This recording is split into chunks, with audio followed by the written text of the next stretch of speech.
ఎవరికి కష్టాలు కలకాలం ఉండవు. అందుకే రామాయణంలో సీతమ్మ అంటుంది, కళ్యాణీవతగా దేయం లౌకికీ ప్రతిభాతిమా ఏతి జీవంతి మానందో నరం వర్ష శతాదపి అంటుంది. 100 సంవత్సరములు బ్రతికినటువంటి వ్యక్తి చిట్ట చివర ఆఖరి ఊపిరిలోనైనా మంచి మాట వింటాడు తప్ప బ్రతికున్నంత కాలం కష్టపడ్డం అన్నది ఉండదు. అది పరమాత్మ యొక్క కారుణ్యం. మార్చి మార్చి అయినా సరే కాసేపు సుఖాన్ని కాసేపు దుఃఖాన్ని ఇస్తూ ఉంటాడు. పూర్తిగా ఒక్కలా ఇస్తే భరించలేడు అని.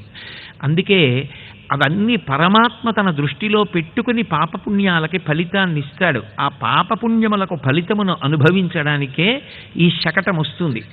ఒకవైపు పాపపుణ్యములను అనుభవించేస్తాడు, ఇంకొక వైపు శాస్త్రాన్ని గురువుని ఆశ్రయించి చెయ్యవలసినటువంటి మంచి పనులు పుణ్యకర్మలు చేసేసుకుంటుంటాడు. ఈ శరీరం లేకుండా ఎలా చేస్తాడు?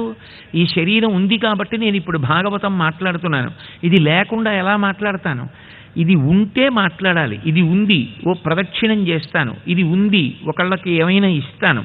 ఈ శరీరం ఉంది, ఓ పూజ చేస్తాను. ఈ శరీరం ఉంది, ఒక నమస్కారం చేస్తాను. శరీరమును అడ్డు పెట్టుకుని మళ్ళీ పుణ్యాన్ని సముపార్జించుకుంటాడు. భగవంతుడు శరీరాన్ని మార్చి మార్చి మార్చి మార్చి మళ్ళీ ఇచ్చి ఎప్పటికో అప్పటికి తరించరా అని దీన్ని ఇస్తూ ఉంటాడు.